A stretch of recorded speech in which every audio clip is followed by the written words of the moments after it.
And welcome back to Pulse Television. I'm your host, Mark LeMay. Joining me today, Dr. Joseph Gravel, our Chief Medical Officer at GLFHC. Back to healthcare reform. One of the big factors of the Affordable Care Act and healthcare reform is a stronger reliance on community health centers. Why community health centers? For the longest time, and you mentioned it earlier, there's this misnomer. There's this, feeling that, well, you had to be poor to go to a community health center. Is it a matter of the federal government looking at it and saying, hey, this is a pretty good idea? Yes. So, as I said before, one of the major issues is cost, and cost, quality, and access. And those are three things that community health centers deliver.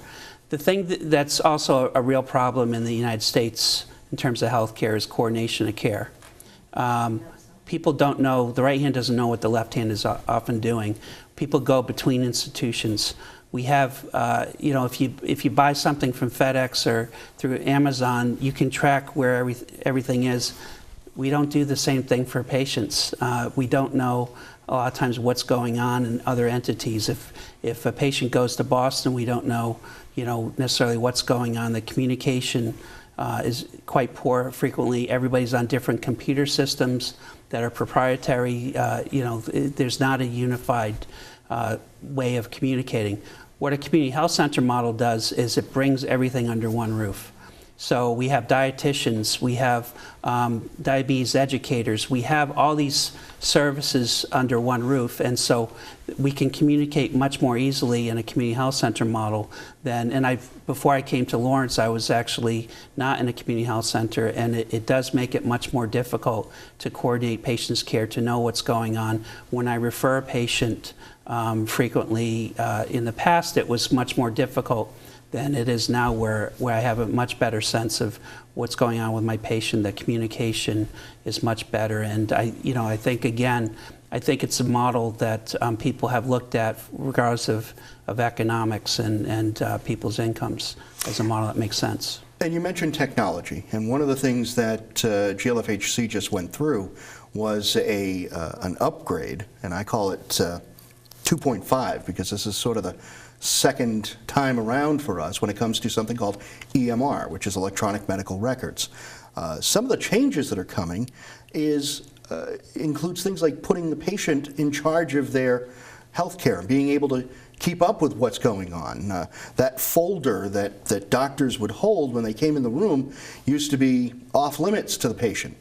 Now, physicians are now required to give patients access to that. Is that one of the good changes that are coming down with healthcare reform? Yes, I think one of the things that healthcare reform is looking at is really trying to modernize healthcare delivery. We're basically behind grocery stores, veterinarians, virtually any service industry. Healthcare has been behind. So one of the things that healthcare reform does is it tries to deliver things in a much smarter way.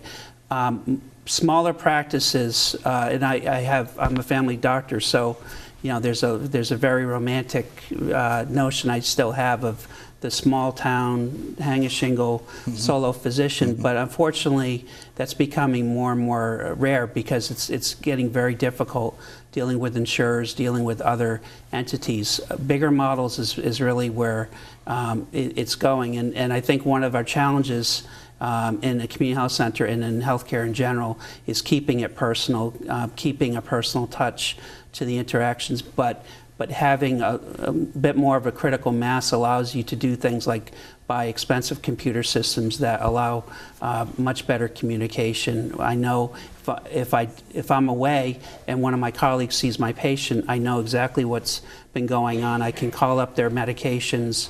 So I think definitely there's a big movement. We talked about healthcare reform a lot tonight, but the other major movement is patient safety and quality improvement.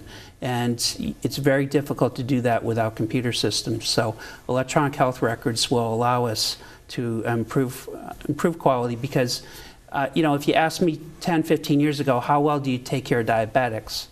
I would say pretty good, pretty well. I think I do okay. With an electronic health record, I can actually see how well I'm actually doing. And frequently, physicians, to their chagrin, sometimes aren't doing quite as well as they thought they were doing because, it's hard to be covering everything. So it really does improve the quality of care. We have very mature systems. We have people whose job really is to look at our quality, and we look at numbers. It's hard to improve something if you're not measuring it. So there's a whole science that's going on right now with healthcare delivery that I think is really good for physicians. And I'm a patient. All physicians are patients also, and we all have families. And so I'm really happy that we're coming into an era where it gets a little bit more accountable. So we talked about accountability as one of the buzzwords for healthcare reform, but really is making healthcare outcomes more accountable, and I think that's in the long run really good for patients. We're talking a lot about catchphrases tonight too, and one of the big catchphrases over the past couple of years was stimulus funding. The official word was the American Recovery and Reinvestment Act. GLFHC has been benefiting from this ARRA funding, especially one of our clinics, Park Street. Yes. Let's talk a little bit about that for a moment. Sure. So our Park Street clinic was a converted elementary school, and when I first got to GLFHC 2.5 years ago, it looked like a converted elementary school. It was just not designed very well for patient flow. It wasn't designed for patients, and what we've been able to do with that funding is we've doubled the size of the clinic. I think most importantly, we've been able to double the size of the physician complement. We've been able to hire more family physicians to come to Lawrence to take care of people, and if we didn't have the space, we didn't have the exam rooms, we couldn't be doing that. So we've seen a dramatic increase in the number of patients being served now because of that funding. Joe, we actually have a question from a member of our audience. I'm listening to this tonight for the very first time, and I am amazed that this is the best kept secret, as far as I'm concerned, with the clinic. And why, if this is as good as your presentation and what you're telling us here tonight, why isn't this whole community, why aren't the states embracing? It started in 1980. It's now 2000. I mean, are we that slow on the uptake that we're not embracing something that seems to be something that everybody would love to be part of and belong to and go to? Sure. For their care. No, thanks for your question. It really comes down to if you're trying to change a system, especially if people have succeeded in that system.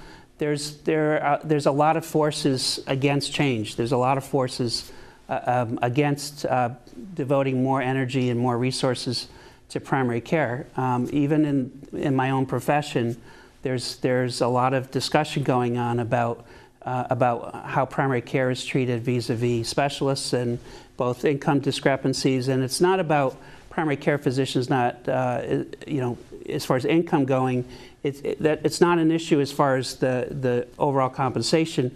The problem we're having, though, is because the payment, the way healthcare is paid for, is still so procedure dominated. You get paid much more to do procedures on people than to hear somebody who's depressed, going through difficult things, treating hypertension. This stuff to a lot of people is mundane. It's not exciting. Face transplants is exciting. Heart transplants are exciting. That's what makes the news. That's what drives sometimes public opinion's idea that we have such a great healthcare system because we're doing some incredible high-tech things. But for every person that gets a transplant, there are literally thousands that are maybe not getting their diabetes treated. So I mean, part of my message is for the public actually to become more aware, because they're frankly not going to hear it from the medical community. A lot of our family physicians out in the family medicine community, we've had years of frustration trying to get our physician colleagues to understand, what we're about is maybe looking at other things than kind of the high-tech things, the procedure things, the new PET scanners, the new MRIs, and all these things that really excite medical students because it looks a little bit glitzier than they come to a primary care office. But I'm happy to say that I think that that's starting to change. That we're actually seeing more and more people choosing primary care. But I'll tell you that the family physician community has often said, but we've had trouble getting traction, that our best advocates are our patients, and our best advocates are our communities. And we have not been able to put it into a soundbite or get that message across very well. We haven't succeeded in that, but hopefully just continuing. I think with the costs are so rampant in healthcare, everybody's paying so much money for their healthcare. It's very scary, what's going on. I've said for years that once people start seeing so much money taken out of their paycheck and they realize, is this really the best thing? Am I getting good value for this money? Then hopefully we can develop a movement of really kind of reforming healthcare, and I think that's what we're shooting for. So thanks for your question. And we're going to come back with one more segment of Pulse Television, and we're going to talk about one of my favorite programs at the Health Center, and that's the Lawrence Family Medicine Residency Program. It's always nice to see some bright faces, and big times are coming up in the next couple of weeks. Yes. It's Match Day coming up. We'll talk about Match Day, and we'll also talk about the residency program coming up in our last segment here on Pulse Television. Stay tuned.